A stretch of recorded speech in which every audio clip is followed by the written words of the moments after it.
বৈঠকের পরে নকভি তিনি জানিয়েছেন সোশ্যাল হ্যান্ডেলে যে আলোচনা হয়েছে তাতে অনেক তাৎপর্যপূর্ণ বিষয় উঠে এসেছে।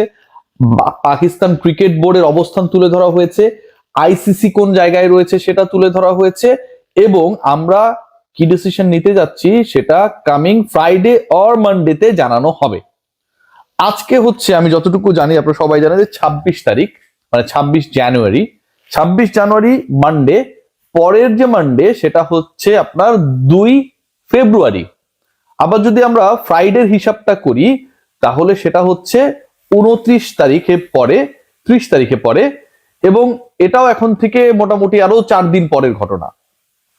Pakistan cricket board they are calculating যে বাংলাদেশের পক্ষ নিলে কি হতে পারে, এবং বাংলাদেশের পক্ষ না নিয়ে যদি বিশ্বকাপে যায় সেই ক্ষেত্রে কি হতে পারে।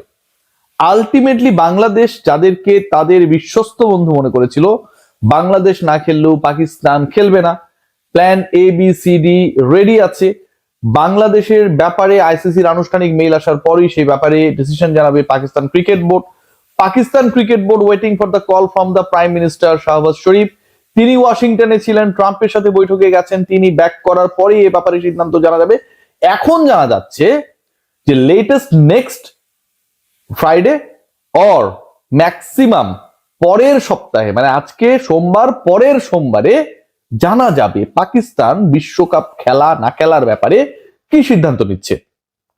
পাকিস্তানি গণমাধ্যমে যেই ইন্টারেস্টিং পয়েন্টটা আমি অনেকগুলো জায়গায় মানে ঘাটিয়ে খুঁজে বের করার চেষ্টা করেছি, যে কারণে এই কন্টেন্টটা করতে কিছু লেটও হলো, সেখানটায় বলা হচ্ছে যে Pakistan most probably they are going to take a step, এবং যে স্টেপটায় আলটিমেটলি তারা অবশ্যই বয়কট করতে যাচ্ছে। পাকিস্তান ক্রিকেট দল পিসিবি তারা বিশ্বকাপে ম্যাচ বয়কট করতে যাচ্ছে, এবং সেই ম্যাচ বয়কট মানে পুরো বিশ্বকাপ বয়কট না, তারা ভারতের এগেনস্টে তাদের গ্রুপ স্টেজের যে ম্যাচটা রয়েছে সেই ম্যাচ বয়কট করবে বলে এখন পর্যন্ত তারা অবস্থান গ্রহণ করেছে, এবং যেটাই তাদের সবচেয়ে শক্তিশালী অবস্থান বাংলাদেশের ফেভারে প্রতিবাদ স্বরূপ।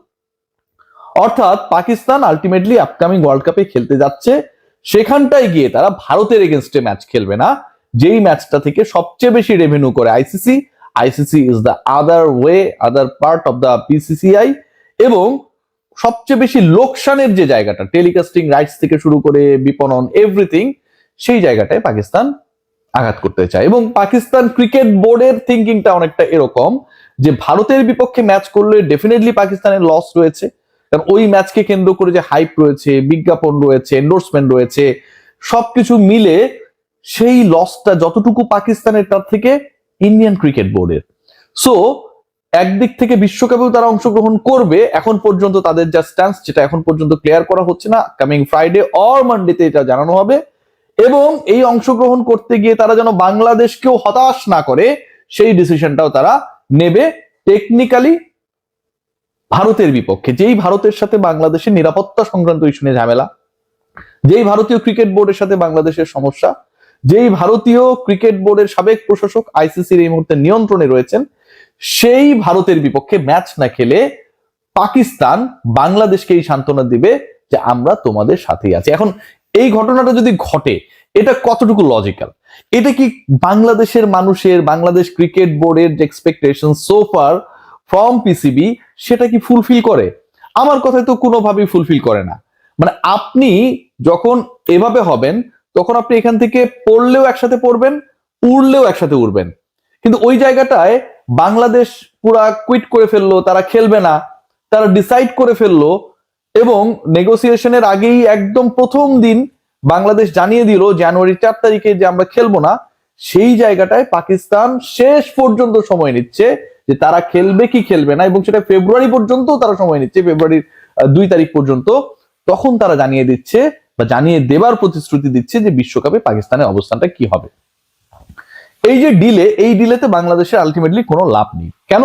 প্রথমত ডিলে করার কারণে এমন না যে বাংলাদেশের ভাগ্য সুপ্রসন্ন হবে, বাংলাদেশের ব্যাপারে আইসিসি নতুন কোনো সিদ্ধান্ত গ্রহণ করবে, বাংলাদেশের খেলাগুলো শ্রীলঙ্কাতে যেন দেয়া যায়, যে ডিসকাশনটা মোটামুটি প্রায় 2.5 সপ্তাহ ধরে চলেছিল, সেরকম কোনো ইতিবাচক খবর আসবে একদম না। আবার একই সাথে এটাও ভেরি ট্রু যে এই ডিলের কারণে একটা ব্যাপার ক্লিয়ার, যে পাকিস্তানের আসলে বিশ্বকাপ থেকে সরে আসছে তাও না।